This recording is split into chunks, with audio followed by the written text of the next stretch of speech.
आदाब, नमस्कार नाजरीन। मुल्क भर के तमाम समाजी, सियासी और इक़्तिसादी सूरत हाल पर मबनी दूरदर्शन उर्दू के बेहद ही ख़ास प्रोग्राम ये है इंडिया में आपका खैर मकदम है। नाजरीन, हमारे पिछले शुमारों में आपने देखा होगा कि किस तरह से हम सरकारी मंसूबों पर बात करते हैं, उसके मुतल्लिक़ आपको अहम मालूमात फ़राहम कराने की कोशिश करते हैं ताकि आप उससे से ज़्यादा फ़ायदा उठा सकें। इसके साथ ही हम समाजी, सियासी और इक़्तिसादी सूरत हाल पर भी गहरी गुफ्तगू करते हैं और उसकी तह तक जाकर उसका जायज़ा लेते हैं। इसी कड़ी में आज हम जिस सरकारी मंसूबे पर, जिस सरकारी योजना पर बात करेंगे उसका नाम है प्रधानमंत्री किसान संपदा योजना। नाजरीन, ये योजना इसलिए भी अहम हो गई है क्योंकि भारत सरकार ने अभी मखाना बोर्ड बनाने का जो फ़ैसला लिया है, बड़ा अहम फ़ैसला लिया है, तो इस योजना का अहम होना लाजमी है। और इस योजना पर बात करने के लिए हमारे साथ स्टूडियो में बेहद ही ख़ास मेहमान हैं। आइए आपसे आपका तारुफ़ कराते हैं उनसे। हमारे मेहमान हैं जनाब CK वार्ष्णेय साहब। आप प्रोफेसर एमेरिटस हैं जवाहरलाल नेहरू यूनिवर्सिटी में और आप इसके साथ साथ वेटलैंड्स इंटरनेशनल साउथ एशिया के गवर्निंग बॉडी के मेंबर भी हैं। बहुत बहुत खैर मकदम है सर आपका हमारे इस प्रोग्राम में। तो प्रोग्राम की शुरुआत इस सवाल से कि ये मंसूबा, ये योजना क्या है सर? देखिए, इस योजना का तात्पर्य ये है कि हमारे जो समुद्री संसाधन हैं किस प्रकार से उनको अधिक से अधिक मात्रा में उपलब्ध कराया जा सके और जो हमारे किसान हैं और जो मछुआरे हैं उनको किस तरीके से इमदाद दी जा सके ताकि वो इस काम में और प्रारंगित हों और इस काम को और बखूबी करें और हमारा प्रोडक्शन बढ़ाया जाए। इसको हम ब्लू रिवॉल्यूशन के नाम से भी कह सकते हैं।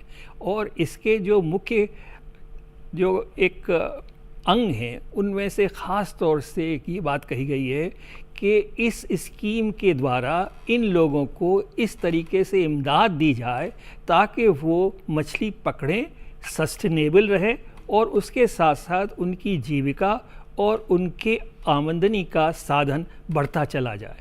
और इसके साथ साथ ये स्कीम टिकाऊ बने और इसमें जो मछली पकड़े जाए वो पर्यावरण के अनुकूल होए, जिससे कि पर्यावरण को और बायोडाइवर्सिटी को कोई किसी किस्म की क्षति न पहुँचे और किसी किस्म का नुकसान न हो। सर, एग्रीकल्चर और जो फूड प्रोसेसिंग सेक्टर है उसको ये योजना जो है किसान संपदा योजना, वो कहाँ तक फ़ायदा पहुँचाती है सर? देखिए, इस किसान संपदा योजना का जो तात्पर्य है वो ये है कि हमारे यहाँ फूड प्रोसेसिंग और इन सब की सुविधाएं बहुत ज़्यादा डेवलप्ड नहीं हैं, तो उसको अच्छी तरीके से डेवलप किया जाए।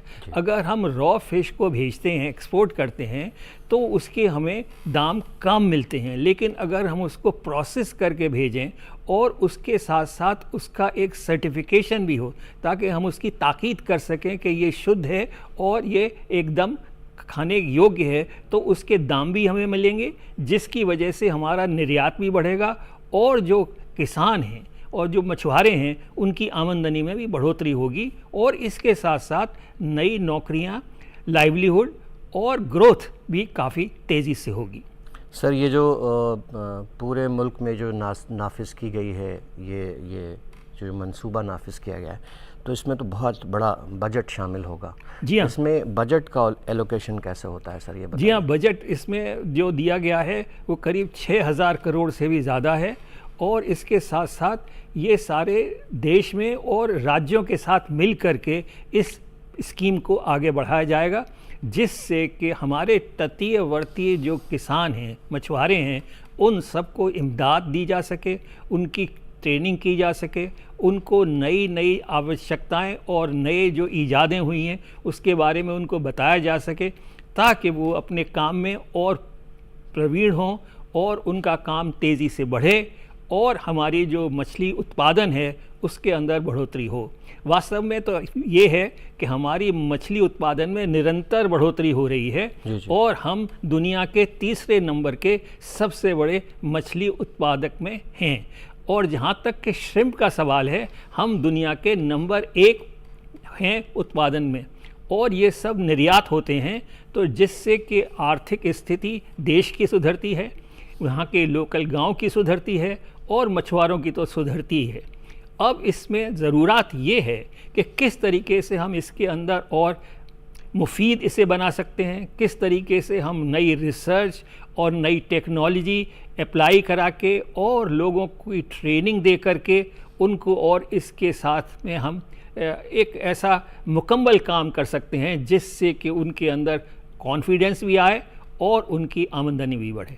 सर, इस मंसूबे में और क्या कुछ शामिल है? मेरा मतलब है कि इसके और मेजर कंपोनेंट्स क्या क्या हैं? देखिए, इसके मेजर कंपोनेंट्स में जो सबसे बड़ी ज़रूरत की चीज़ है वो ये है कि इसके अंदर एक हमें कोल्ड चेन बनाने की ज़रूरत है और इसके अंदर जिसको हम कहते हैं कि एक फूड मार्ट बनाने की ज़रूरत है।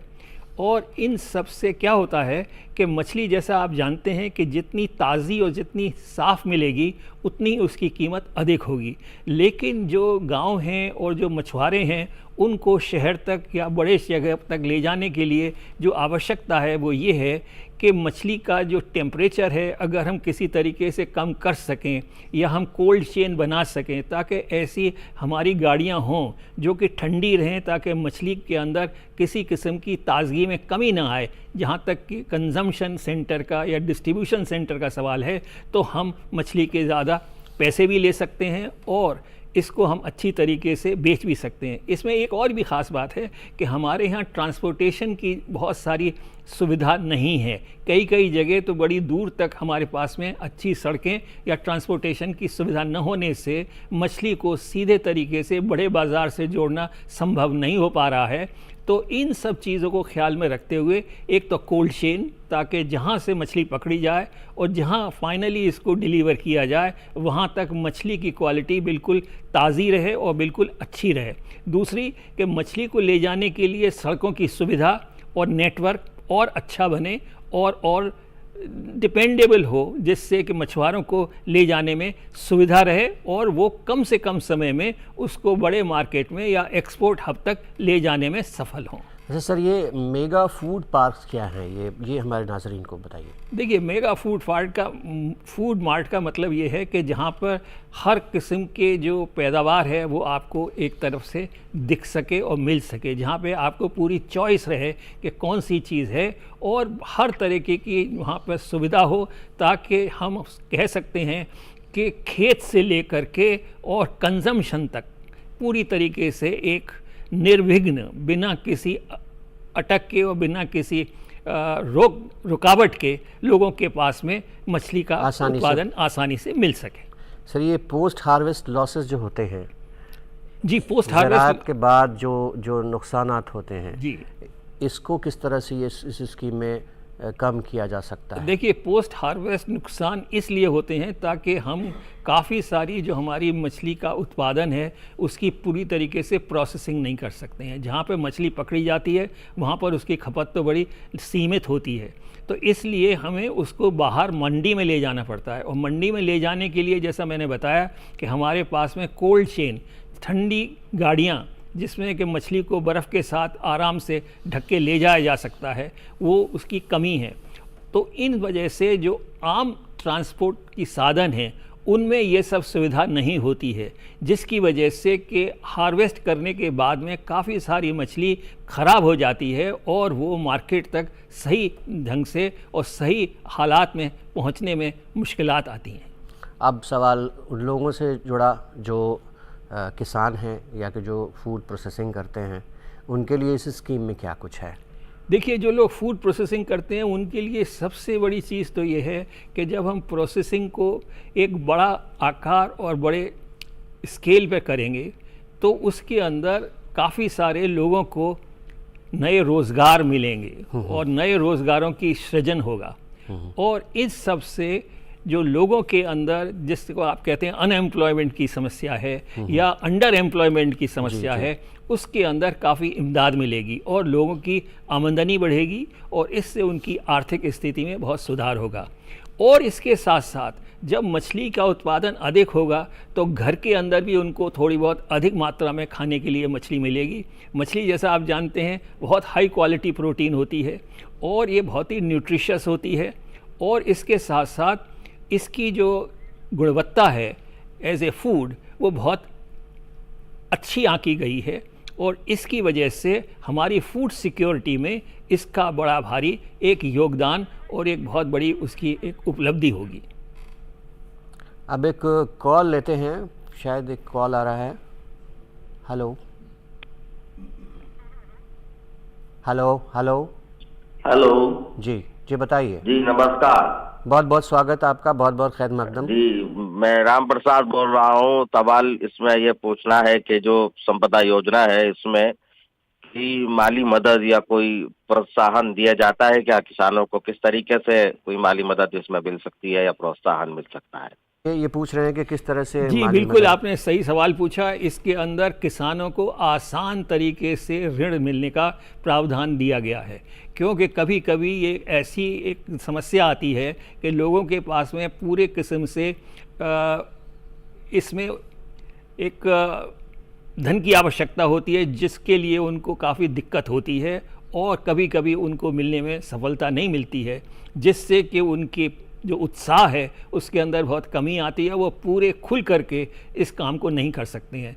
तो सरकार ने जो इसके अंदर प्रावधान किया है और जो एक राशि का निर्धारित किया है, उसका एक और उद्देश्य ये है कि किसानों को आसान तरीके से कर्जा मिल सके और इस तरीके से वो अपने काम में उसको लगाएं और आगे बढ़ें और बढ़ते रहें। तो ये एक जो सबसे बड़ी सुविधा है वो है आसान तरीके से ऋण प्राप्त करना और किसानों को उसमें आवंटित करने का एक बहुत बड़ा एक प्रोविज़न है, और जिसका कि मैं समझता हूँ राम प्रसाद जी आपको पूरी तरीके से इसका फ़ायदा उठाना चाहिए और इसके बारे में अपने स्टेट में और अपने डिस्ट्रिक्ट में जो इसके सरकारी लोग हैं उनसे संपर्क करके आप इसका फ़ायदा ले सकते हैं। तो अभी हमारे मोहतरम मेहमान ने बताया कि आप बासानी ऋण कर्ज ले सकते हैं अपने ज़िला के ऑफिस में, दफ्तर में जाकर। राम प्रसाद जी, फ़ोन करने के लिए बहुत बहुत शुक्रिया। तो सर, अब सवाल होता है कि अभी बात हो रही थी बड़े फूड प्रोसेसिंग यूनिट्स की, जो छोटी फूड प्रोसेसिंग यूनिट्स हैं सर, उनके लिए भी कुछ है यहाँ पे? जी हाँ, बिल्कुल है, बिल्कुल है, क्योंकि जो छोटे प्रोसेसिंग यूनिट हैं वो बहुत ज़रूरी हैं, क्योंकि हमारे यहाँ कोस्ट लाइन बहुत बड़ी है और चारों तरफ हमारे किसान लोग और जो मछुआरे हैं वो रहते हैं। तो एक जगह बहुत सारा इकट्ठा तो नहीं हो सकता है, कुछ कुछ बड़े सेंटर्स हैं, लेकिन बाकी जगह थोड़े छोटे जो यूनिट हैं उनको भी अगर हम प्रोसेस करने की सुविधा दें और उनको प्रोत्साहन दें, तो मैं समझता हूं कि इससे जो एक प्रोसेसिंग करने की जो एक प्रवृत्ति आएगी वो बहुत अच्छी होगी, और जिसमें कि पोस्ट हार्वेस्ट जो नुकसान होता है उसको कम करने में बहुत बड़ी सहायता मिलेगी। ठीक है सर। तो मैं ये कह रहा था कि बात हो चुकी फूड प्रोसेसिंग बड़ी यूनिट्स की, और छोटे लोग, छोटी पूंजी के लोग जो छोटी फूड प्रोसेसिंग यूनिट्स लगाते हैं। अब सर, ये बात सिर्फ मछली तक ही है या कि और भी दूसरी चीज़ें हैं जिनमें? मछली के साथ साथ कुछ ऐसे समुद्री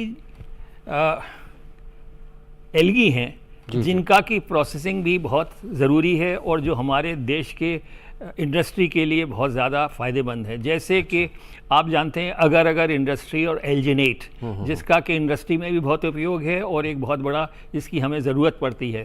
तो ये मछली नहीं है, ये एक एल्गी है जो समुद्री तटों पे मिलती है और जिसको कि आर्टिफिशियली एक्वाकल्चर से हम उगा भी सकते हैं। बांसों की बड़ी लंबी एक जाली लगा करके उसमें उगा सकते हैं और उनकी पूरी खेती की जा सकती है। तो इससे क्या होता है कि कार्बन सृजन में भी बहुत फ़ायदा होगा और उसके साथ साथ किसानों को भी इसका बहुत लाभ मिलेगा। इसके साथ साथ कुछ हमारे और भी ऐसे एक्वाकल्चर हैं जिनको मीठा पानी कहते हैं या इनलैंड वाटर्स कहते हैं, उनके अंदर हम ग्रो कर सकते हैं और इस वजह से हमको ये सुविधा होती है कि हम अपने यहाँ के जो पॉन्ड्स हैं और जो ताल हैं, तलैया हैं, उन सब के अंदर मछली का एक्वाकल्चर की बढ़ोतरी करें और उसको आगे बढ़ाएं। कई दफ़े हमारे यहाँ की जो क्वालिटी मछली की होती है वो थोड़ी सी धीमी पड़ जाती है और जो मछली का बीज है वो या तो अच्छी तरीके से ग्रो नहीं कर पाता या बीच में मर जाता है। तो इसके लिए इन जो संपदा योजना है उसके अंदर ये प्रावधान है कि नई रिसर्च हो, ब्रीडिंग का और ज़ोर तरीके से इस्तेमाल किया जाए और नई नई प्रजातियाँ पैदा की जाएं, जिससे कि उनकी ग्रोथ बढ़े और उनके अंदर जो बीज मर जाता है उसके अंदर कमी रहे, ताकि किसान को अधिक से अधिक फ़ायदा हो सके। हमारे यहाँ बहुत सारे डैम्स हैं, बहुत सारे ताल तलैये हैं, तो इन सब का टोटल एरिया इतना अधिक है। अगर इन सब के ऊपर खेती की जाए तो मैं समझता हूँ कि हमारा मछली प्रोडक्शन और मत्स्य प्रोडक्शन बहुत आगे बढ़ेगा और इस व्यापार से अनेक तरह के लाभ मिलेंगे और हमारे अधिक से अधिक किसान भाई और जो खेती करते हैं या जो मछली उगाते हैं उनको अधिक से अधिक फ़ायदा होगा। अभी वो इस करने में थोड़ा सा दिक्कत मानते हैं ताकि उनको उतना फ़ायदा नहीं हो पाता है। तो इसलिए इस योजना के अंतर्गत नई रिसर्च की करने की भी प्रावधान है और उसको उत्साह पूर्वक उसका मतलब आगे बढ़ाने के लिए प्रावधान है। तो इन सब को देखते हुए ये ब्लू रिवोल्यूशन, जैसे कि हम देखते हैं कि मिल्क का हुआ फ्लड ऑपरेशन और वाइट रिवोल्यूशन, उसी तरीके से ब्लू रिवोल्यूशन है जो कि आगे बहुत इसका पोटेंशियल है। अब सवाल आता है सर कि किसानों की बात हो गई, उनके फ़ायदे की बात हो गई, फूड प्रोसेसिंग यूनिट्स की बात हो गई। अब ये चीज़ें जो बन गई हैं उनको एक्सपोर्ट करना है सर जी। अब एक्सपोर्ट में कहाँ तक ये योजना सहायता करती है, मदद करती है, या कि जो हमारा ग्लोबल कंपटीशन है उसमें कहाँ तक मदद मिल रही है इस योजना से? देखिए, इस योजना के द्वारा हमको जब प्रोडक्शन हम बढ़ाएंगे और उत्पादन बढ़ेगा तो अवश्य हमारी लागत कम होगी और हम अंतर्राष्ट्रीय मार्केट में एक अच्छे तरीके से कंपटीशन में आगे बढ़ पाएंगे और कर सकते हैं। दूसरी बात है, WTO के अंदर भी अब कुछ ऐसे प्रावधान आ रहे हैं जिससे कि इलीगल और जिसको कहना चाहिए अननेचुरल और या कहना चाहिए कि अनलाइसेंस्ड फिशरीज़ के माध्यम को कम करने की बहुत एक प्रखर मुहिम चल रही है।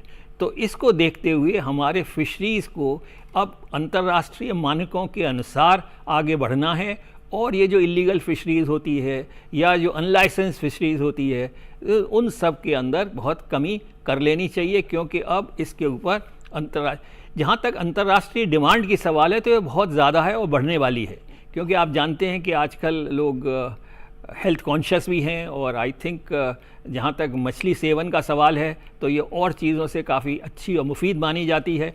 तो इस तरीके से इसका पोटेंशियल भी हमारे यहाँ बहुत ज़्यादा है और अंतर्राष्ट्रीय इसकी मांग भी बहुत ज़्यादा है और इन सब को देखते हुए हमारे यहाँ मछली उगाने के जो स्थान हैं वो बहुत अधिक हैं और उन सब को अगर पूरी तरीके से इस्तेमाल किया जाए तो हमारे राष्ट्रीय, हमारे गांव के सभी जगह के आर्थिक स्थिति में बहुत तेज़ी से सुधार होने की संभावना है। अब सवाल कि सर योजना है और उससे लोग लाभ भी उठा रहे हैं।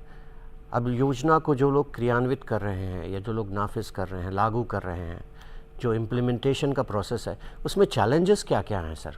क्या क्या परेशानियाँ, दुश्वारियाँ आ रही हैं? देखिए, ये आपने बहुत अच्छा प्रश्न रखा है, क्योंकि ये सब चीज़ें तो हैं एक तरफ, लेकिन इन सब को अच्छी तरीके से इनका फ़ायदा उठाने के लिए और इनको मुफीद बनाने के लिए ज़रूरी है कि हमको कई सारी चीज़ों के बारे में गहराई से सोचना पड़ेगा। पहली बात, जितने भी हमारे यहाँ पोखर और डैम्स, नदियाँ और समुद्री तट हैं, उन सब के अंदर प्रदूषण बढ़ रहा है। तो इसकी वजह से मछली की जो क्वालिटी है उसके ऊपर बुरा प्रभाव पड़ सकता है और इससे हमें काफ़ी नुकसान होने की संभावना है। तो पहली बात तो है, चूँकि अब हम समुद्र का और पानी का दोहन करने वाले हैं और मछली उत्पादन बढ़ाना है, तो हमें ये बड़ी ताकीद देनी है कि किसी किस्म का पोल्यूशन न हो। तो इसमें हमारे मछुआरों को और हमारे गांव के जो भाई हैं उन सब को इन सब बातों का बहुत ख्याल रखना है कि प्रदूषण और वेस्ट डंपिंग को हर तरीके से ममानियत है और उसको पानी को साफ़ रखें।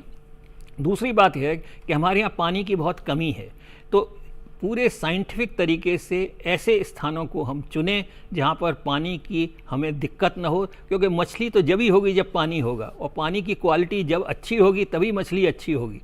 तो इन सब चीज़ों की तालमेल मिलाना बहुत ज़रूरी है। पानी का हमको संरक्षण करना है, पानी की क्वालिटी का संरक्षण करना है, और उसके साथ साथ हमें पानी के अंदर पोल्यूशन और जो कबाड़ डाल देते हैं उसके बारे में सोचना है और उससे बचना है। सर, अब मछली की बात हो गई और उसकी प्रोसेसिंग की बात हो गई। अभी शुरुआत में भी मैंने जिक्र किया मखाना बोर्ड का सरकार ने निर्माण किया है। तो मखाना बोर्ड और मखाने से जुड़ी बात, चूँकि ये नया है और काफ़ी कुछ उम्मीद की जा रही है, संभावनाएं हैं इसमें, इस मुद्दे पर भी कुछ रोशनी डालिए। देखिए, ये आपने बहुत अच्छा मुद्दा उठाया है। अभी हमारी फाइनेंस मिनिस्टर ने अपने बजट स्पीच में इस बात का जिक्र किया है कि उन्होंने मखाना बोर्ड बनाने की एक पहल रखी है। तो आप जानते हैं कि मखाना हमारे यहाँ का बहुत ही ट्रेडिशनल आइटम है फूड का, और ये बहुत ही इम्पोर्टेंट फूड सोर्स है, और ख़ास तौर से ये हमारे देश में उगाया जाता है। ईस्ट में बिहार के अंदर ये मुख्य रूप से उगाया जाता है। पहले कश्मीर में भी होता था, लेकिन अब वहाँ पर इसकी खेती ख़त्म हो चुकी है। तो बिहार हमारे यहाँ मेन एरिया है, वहाँ पर ये उगाया जाता है। इसकी बहुत बड़ी डिमांड है और ये बहुत हाई क्वालिटी फूड माना जाता है। और आजकल हेल्थ कॉन्शियस होने की वजह से लोगों में इसके खाने का प्रचलन बढ़ रहा है, हमारे देश में और विदेशों में, या चाहे वो नॉर्थ ईस्ट हो या फिर यूरोप हो या अमेरिका हो। क्योंकि ये एक ट्रॉपिकल क्रॉप है और ख़ास तौर से ऐसी जगह होती है जहाँ पर पानी की बहुतायत हो और मीठे पानी की ताल तलैयाँ हों, वो बिहार के अंदर बहुत काफ़ी हैं। तो बिहार के अंदर 80 से 90% जो प्रोडक्शन है वो होता है। तो उसका बढ़ावा देने के लिए, उसकी क्वालिटी को इम्प्रूव करने के लिए और उसकी खेती को और साइंटिफिक तरीके से बढ़ाने के लिए ये प्रोत्साहन हो, जिससे कि किसानों की ट्रेनिंग हो सके, उनके अंदर वैल्यू एडिशन करने की क्षमता बढ़े और इसको प्रोसेस करके हम अंतर्राष्ट्रीय मार्केट में इसको बेच सकें। इसकी जो मूल्य है खेती का और मखाने का, वो दिनों दिन बढ़ता चला जा रहा है। किसी ज़माने में ये करीब 400 या 500 रुपये किलो बिका करता था, आज से 4-5-6 साल पहले। लेकिन आज इसकी मार्केट में, दिल्ली के मार्केट में और औसतन प्राइस करीब 2,500 रुपये प्रति किलो है, जबकि अंतर्राष्ट्रीय मार्केट में ये करीब 12 से 15,000 रुपये किलो के हिसाब से बिकता है। तो आप समझ सकते हैं कि इसकी खेती, जो कि एक ट्रेडिशनल खेती रही है और सीमित रही है, उसके लिए ये कितना बड़ा प्रोत्साहन है। बहुत मुनाफा देने वाली है, बहुत मुनाफा देने वाली होगी। और जब इसकी खेती बढ़ेगी और इसके अंदर साइंटिफिक रिसर्च के साथ इसकी जो पैदावार के अंदर उत्पत्ति बढ़ाने की जो चेष्टा की जाएगी, उससे बहुत सारे रोज़गार की उपलब्धि होगी और बड़े सारे लोगों को इससे रोज़गार मिलने की एक पोटेंशियल है, जिसके बारे में कि हमारे बजट के अंदर इसका प्रावधान किया गया है और ऐसी प्रारूप रेखा लगाई गई है। सर, ये तो योजना की बात थी। अब इस योजना के लिए जागरूकता जगाने, यानी कि एक बेदारी कायम करने के लिए, लोगों में जानकारी पहुंचाने, लोगों तक जानकारी पहुंचाने के लिए, उसके लिए सरकार क्या कर रही है इस योजना के तहत? नहीं, ये योजना तो अभी बस शुरू हुई है, तो इसके अंदर एक जो बोर्ड बनाया जाएगा उसके अंदर नहीं सर, ये किसान संपदा योजना की बात हम कर रहे हैं। हाँ, किसान संपदा योजना के बारे में तो आजकल आप जानते हैं कि हमारे यहाँ एक फिशरीज़ यूनिवर्सिटी है, तो वहाँ पर गतिविधियाँ बढ़ रही हैं ताकि अच्छी तरीके से ब्रीडिंग प्रोग्राम किया जा सके और हमारी जो मछली की नस्लें हैं उनका और अच्छा बेहतर इस्तेमाल करने के लिए और अच्छी नस्लें तैयार की जाएं, ताकि प्रोडक्शन के अंदर काफ़ी तेज़ी आए। और जो आज ग्लोबल वार्मिंग का सिलसिला चला है, मसला है, उसको देखते हुए हमारी मछलियों के अंदर गर्म पानी में थोड़ी सी गर्मी जो बढ़ रही है, उसको बर्दाश्त करने की और बर्दाश्त करने के साथ साथ उसमें अधिक मात्रा में ग्रो करने की पूरी क्षमता बढ़े। सर, अगर इसकी फंडिंग की बात करें तो सरकार, नाबार्ड और एफडीआई से भी कुछ इसमें फंडिंग हुई है? जी हाँ, मेरे ख्याल से तो ये जितने भी ऐसे इंस्टीट्यूशंस हैं उन सब के अंदर इन सब चीज़ों के बारे में बड़ी जागरूकता बढ़ी है और सब के अंदर इस तरीके से अब जो मछली पालन की स्कीम्स हैं उनके बारे में एक रुचि बढ़ रही है, जिससे कि हर तरीके से और हर सोर्स से उनको और मछुआरों को पूरी तरीके से इमदाद मिल सके। अब सर एक सवाल रिसर्च एंड डेवलपमेंट का कि किसानों को इस रिसर्च से भी लाभ होता है। सर हरियाणा में भी कोई ऐसा इदारा है जहां सर रिसर्च एंड डेवलपमेंट का काम होता है इस योजना के तहत, ऐसा कुछ? देखिए, जहाँ तक मैं समझता हूँ कि हर एग्रीकल्चर यूनिवर्सिटी में एक महकमा होता है जहाँ पे फिशरीज़ के बारे में पढ़ाई लिखाई होती है और रिसर्च होती है, तो वो सब तो है। और जहाँ तक कि फ्रेश वाटर एक्वाकल्चर का सवाल है तो हरियाणा के अंदर भी काफ़ी इसका स्कोप है और वहाँ से भी काफ़ी सारी एक्वाकल्चर क्रॉप तैयार होती है। तो इस तरीके से वहीं पे नहीं, हमारे एग्रीकल्चर रिसर्च इंस्टीट्यूट IARI के अंदर भी इसके ऊपर काफ़ी एक अलग से महकमा है जहाँ पर कि इसके बारे में रिसर्च होती है और आगे की साइंटिफिक इन्वेस्टिगेशन होता है। और कई सारे यूनिवर्सिटी डिपार्टमेंट्स भी हैं जो कि इस काम के अंदर संलग्न हैं। बिहार के अंदर भी कई यूनिवर्सिटीज़ हैं जहाँ पे कि इसके डिपार्टमेंट बहुत ही मशहूर हैं और वहाँ पर काफ़ी महत्वपूर्ण रही रिसर्चेज हुई हैं और हो रही हैं। तो इन सब चीज़ों को देखते हुए अच्छा, मंडपम एक जगह है जहाँ पर भी एक हमारा सेंटर है, वहाँ पर भी रिसर्च होती है। और ख़ास तौर से ओखा और द्वारका में जहाँ पर कि हमको काफ़ी सारी एल्गी मिलती है और जो कि अगर और एल्जिनेट जैसे कंपाउंड बनाने में काम आता है, वहाँ पर भी काफ़ी तरीके से इसको खेती को बढ़ावा देने का एक प्रावधान है। सबसे ज़्यादा मछली पालन और मछली पकड़ना हमारे यहाँ आंध्र प्रदेश में होता है, उसके बाद में दूसरी स्टेट है जो गुजरात है, और टोटल मिला के हमारे यहाँ देश में 9 स्टेट्स हैं जहाँ पर के समुद्री तट से मछली को पकड़ा जाता है। और इसके साथ साथ दादरा नगर हवेली और लक्षद्वीप जैसे आइलैंड्स हैं जहाँ पर के मछली पालन, और पौंडीचेरी जहाँ पर मछली पालन की बहुत बड़ी कार्रवाई होती है और वहाँ पर बड़े लार्ज स्केल पे मछली पकड़ी जाती है। सर आपको नहीं लगता कि जो हमारे मैंग्रोव्स हैं, जिनको हम फिशरीज़ की नर्सरी भी कहते हैं, उनके लिए भी कुछ काम करने की, उनको बचाने की ज़रूरत है? उनको बचाने की बहुत सख्त ज़रूरत है। और ये जो हमारे मैंग्रोव्स हैं और जो ख़ास तौर से हमारे उड़ीसा में और आंध्र प्रदेश में और गुजरात में और बॉम्बे में भी हैं, तो इन सब को बचाना बहुत ज़रूरी है। क्योंकि जब मछली कि छोटे फिंगरलिंग होते हैं या जहाँ प्रजनन करना होता है, तो मछली इन्हीं जगह आती है जहाँ पर कि उनके जो प्रेडेटर्स हैं और जो उनको खाने वाले जीव जंतु हैं उनसे उनका बचाव हो सकता है और वो इसमें छिप करके रहते हैं। और अर्ली स्टेजेस ऑफ ग्रोथ जो भी मछली की होती है वो मैंग्रोव के अंदर होती है, वहाँ पर खाने की प्रचुर मात्रा उन्हें मिलती है और उसके साथ साथ काफ़ी सारा सुरक्षित वातावरण मिलता है जिससे कि वो अर्ली स्टेजेस में उनकी ग्रोथ काफ़ी होती है। तो अगर हम मैंग्रोव्स को बचाएंगे तो इसके साथ साथ आप समझिए कि हम अपने फिशरीज़ ईल्ड को बढ़ाने में प्रोत्साहन दे रहे हैं। और उसके साथ साथ आप तो जानते ही हैं कि अगर कोई बहुत सुनामी टाइप की चीज़ आ जाए या कोई बहुत बड़ी लहर आ जाए तो उससे भी मैंग्रोव हमारे तटों की बहुत भारी रक्षा करते हैं और ये इस तरीके से प्रोडक्शन में बड़ा मदद करते हैं। इसके साथ साथ मैंग्रोव जो हैं वो कार्बन एब्जॉर्प्शन में और एसिमुलेशन में भी बहुत उनका बड़ा योगदान है और उनके अंदर बड़ी मात्रा में कार्बन डिपॉजिट रहता है। तो पर्यावरण के हिसाब से, क्लाइमेट चेंज के हिसाब से, मछलियों की उत्पादन के हिसाब से और उनके संरक्षण के हिसाब से ये बहुत ही मुफीद जगह हैं और इनका संरक्षण करना ही एक इम्पॉर्टेंट काम है जिससे कि समुद्री मछली की उत्पादन के अंदर किसी किस्म की कमी न हो। अभी जो फॉरेस्ट रिपोर्ट आई है उसमें इनके बारे में बड़ी अच्छी तरीके से डिटेल की गई है, लेकिन ये ज़रा अफसोस है कि उसके अंदर मात्रा थोड़ी सी कम हुई है, ख़ास तौर से गुजरात कोस्ट में।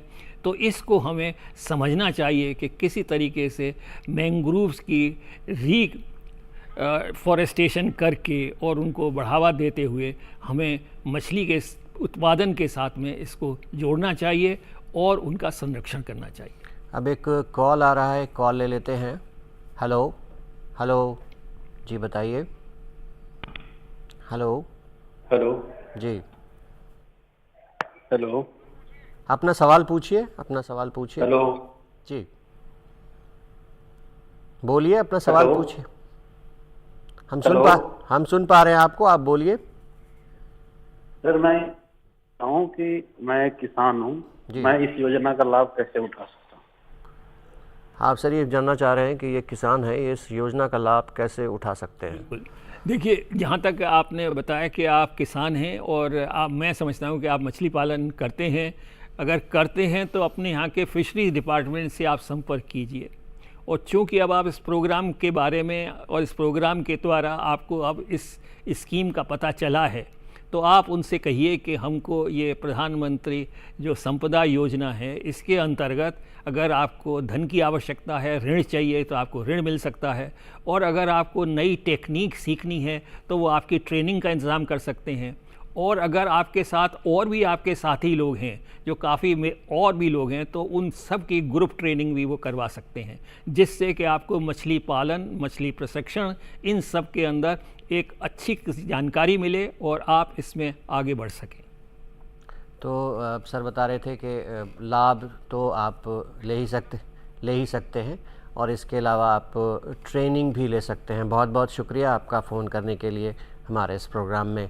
तो सर बात हो रही थी एनवायरनमेंट की, तो हम अभी बात कर रहे थे फूड प्रोसेसिंग यूनिट्स के बारे में। तो क्या फूड प्रोसेसिंग के क्रम में हमारे इन्वायरमेंट को कुछ खतरा भी हो सकता है? इस पर रोशनी डालिए। देखिए, फूड प्रोसेसिंग यूनिट को बनाने के लिए और उसको चलाने के लिए ज़रूरी है कि हम जो उसके अंदर से वेस्ट प्रोडक्ट निकलता है उसका सही निपटान करें, उसको भी प्रोसेसिंग करें और उससे भी हम मछलियों के भोजन या और दूसरे किस्म के न्यूट्रिशन लेकर के जानवरों के खाने का एडिशन कर सके, जिसको हम कहते हैं एनिमल फूड तैयार कर सकते हैं। तो इन सब चीज़ों को देखते हुए ये संभव है कि zero waste food processing unit तैयार किए जाएं, जिसमें कि किसी किस्म का इफ्लुएंट न निकले, और अगर निकले तो उसको हम अच्छी तरीके से ट्रीट करें और फिर से उसको पानी में डालें, जिससे कि मछलियों के ऊपर किसी किस्म का बुरा प्रभाव न पड़े और फूड प्रोसेसिंग यूनिट का जो वहाँ के आसपास का पर्यावरण है उसके अंदर कोई भी बुरी तरीके की इफ़ेक्ट न रह पाए। सर बात हो रही थी कि किसानों को रोज़गार मिल रहा है और उनका जो प्रोडक्ट है उसकी प्रोसेसिंग हो रही है, जिससे उनको और ज़्यादा से ज़्यादा फ़ायदा हो रहा है। इस स्कीम के तहत, यानी ये जो स्कीम है इसके तहत और क्या फॉरवर्ड प्लानिंग है मुस्तकबिल में, और क्या सरकार सोच रही है क्या करने की? देखिए, हमारे पास में अभी ये अंडर एक्सप्लॉइटेड रिसोर्स है और इसमें कई सारी ऐसी चीज़ें हैं जिनको हम आगे बढ़ा सकते हैं। फॉर एग्ज़ाम्पल, कई जगह ये भी संभावना है कि इसके अंदर मोती की खेती भी हो सकती है, और वो एक ऐसी चीज़ है जिसको कि बहुत अच्छी तरीके से अभी ऑर्गेनाइज तरीके से नहीं आगे बढ़ाया गया है, लेकिन एक्सपेरिमेंटल स्टेज में कई ऐसे जगह हैं जहाँ पर कि इसको आर्टिफिशियल पर्ल रेजिंग जिसको हम कहते हैं वो हो सकती है। चाइना में ये बहुत ज़्यादा तेज़ी से होती है, वहाँ पे बड़ी तेज़ी से खेती होती है, और हमारे यहाँ भी बहुत भारी संभावना है इसको बढ़ाने की। तो मैं समझता हूँ कि ये ऐसी बहुत सारी चीज़ें हैं जो जैसे जैसे स्कीम आगे बढ़ेगी और जैसे जैसे लोगों का इसके अंदर रुचि बढ़ेगी, आप देखेंगे कि और भी कई तरह की चीज़ें इसके आगे जुड़ती चली जाएंगी और इसमें और से और मैं समझता हूँ कि इजाफ़ा होगा और लोगों को और नए नए धंधे का और नई नई चीज़ों का फ़ायदा होगा। कई सारी ऐसी एल्गी हैं जिनका मेडिसिनली बहुत भारी इस्तेमाल होता है, और उनको भी छांट करके और समझ करके उनको ग्रो करने की टेक्निक को इम्प्रूव किया जाए, और उसकी मैं कहता हूँ उनके अंदर एक्सपर्टाइज डेवलप करनी चाहिए, जिससे कि हम इस एल्गी की, क्योंकि अभी तक ज़्यादातर मछली के ऊपर ज़ोर है, एल्गी के ऊपर इतना ज़ोर नहीं है, और जो समुद्री पौधे हैं उनके ऊपर इतना ज़ोर नहीं है, तो उन सब के अंदर भी फूड प्रोसेसिंग और फूड सोर्स का एक बहुत बड़ा पोटेंशियल है, जिसको कि हम हार्वेस्ट कर सकते हैं। आप जानते हैं कि हमारी फूड की रिक्वायरमेंट बढ़ने वाली है, और फूड प्रोसेसिंग के साथ साथ जो हमारा जो फूड सोर्स है उसकी भी हमें मात्रा बढ़ानी है। तो ये सारे ऐसे जगह हैं जिनके अंदर के इन सब चीज़ों को बढ़ाने की बहुत भारी गुंजाइश है, और इस गुंजाइश का पूरा हमें फ़ायदा उठाना चाहिए, समझना चाहिए, और इसके नए नए आयाम हैं उनके बारे में, और जैसे जैसे रिसर्च बढ़ेगी हम उसके बारे में और आगे तरक्की करते चले जाएंगे। अभी ये शुरुआत है, और शुरुआत के जो पोटेंशियल है उसको हमें रियलाइज़ करना चाहिए, ताकि वो पर्यावरण के साथ साथ उसका तालमेल रहे, और साथ साथ लोगों की जो एक आमदनी है और जो लाइवलीहुड है और जो उनका मैं समझता हूँ ग्रोथ है, उस सब के अंदर एक कंपोजिट सिस्टम रहे, और सीमलेसली वो एक दूसरे को सपोर्ट करते हुए आगे बढ़ें। तो इसका जो इकोनॉमी के ऊपर बहुत असर पड़ेगा, हमारे सोशल एनवायरनमेंट पे असर पड़ेगा, और ख़ास तौर से न्यूट्रिशन की वजह से हमारे लोगों के स्वास्थ्य के ऊपर भी इसका बहुत अच्छा प्रभाव रहेगा। वार्ष्णेय साहब, एक सवाल ये कि इतनी बड़ी योजना है, इतना ज़्यादा फ़ायदा किसानों को और वैसे कामगारों को मिलेगा जो कि फूड प्रोसेसिंग यूनिट चलाते हैं, लगाते हैं, तो इस जो स्कीम है, इसके इम्प्लीमेंटेशन में या इसकी इफ़िशियंसी देखते हुए उसकी ट्रांसपेरेंसी और इफ़िशियंसी, इसको गवर्नमेंट किस तरह से मेंटेन करेगी ताकि ये स्कीम बहुत इत्मीनान से और आराम से चल सके? देखिए, जो हमारी मछली पकड़ने के अंदर जो सबसे बड़ी दिक्कत आती है वो आती है कि हमारे पास में समुद्र की हालात और जो ज़लज़ले आते हैं उनके बारे में सही जानकारी सही समय पे और समय रहते हमें मिलनी चाहिए। और इसका एक नेटवर्क है जो एक ऐसा हो जो कि हर गांव और हर मछुआरे के पास में सही समय से इसके बारे में पता चल जाए। तो जो हमारे मछुआरे समुद्र के ऊपर जाते हैं और सडनली जो वेव्स आती हैं या जो समुद्र की जो एक स्थिति होती है उसके बारे में सही तरीके से ऐसा नेटवर्किंग हो ताकि अच्छी तरीके से सबको पता चले। पूर्वांकलन होना चाहिए, एडवांस इन्फॉर्मेशन मिलनी चाहिए और समय से मिलनी चाहिए, और उसके साथ साथ उनको पूरी तरीके से उससे बचने के तरीके, तौर तरीके और ये सब बताने चाहिए। जैसे हमारे यहाँ कभी सुनामी आती है या कभी बड़ी बाढ़ आती है तो उससे बचने के लिए पूरी तरीके से ऐसे बड़े सेंटर्स में तो है लेकिन छोटे मोटे गांव में इन सब का अभाव होता है, जिससे कि जान माल का नुकसान भी होता है, उनकी बोट भी ख़त्म हो जाती है। ये सब लागत वाली चीज़ें हैं। तो इन सब को बचाव करने के लिए ये जो एक एडवांस इंफॉर्मेशन सिस्टम है जिसके बारे में कि हमें समुद्र की हालात और आगे के मौसम के बारे में उनको सही जानकारी मिल सके ताकि वो सुरक्षित रहें और किसी किस्म का जो ऐसा अनहोनी होनी है उससे उन्हें बचाया जा सके। बहुत बहुत शुक्रिया सर, आप हमारे प्रोग्राम में आए, अपना कीमती वक्त हमारे इस प्रोग्राम को दिया और काफ़ी जिसको हिंदी में कहते हैं ज्ञान परख, काफ़ी इल्मी गुफ्तगू हुई, बहुत ही मुफीद आप सबके लिए। तो नाजरीन, ये था प्रोग्राम ये है इंडिया का शुमारा, जिसमें हम प्रधानमंत्री किसान योजना पर बात कर रहे थे और ऐसे ही मौज़ूआत पर हम गुफ्तगू करते हैं ताकि आपको ज़्यादा से ज़्यादा मालूमात फ़राहम करा सकें, आप उससे फ़ायदा उठा सकें और हम अपने मकसद में कामयाब हो सकें। इसी के साथ ये इंडिया की पूरी टीम को और मुझे दीजिए इजाज़त। खुदा हाफ़िज़।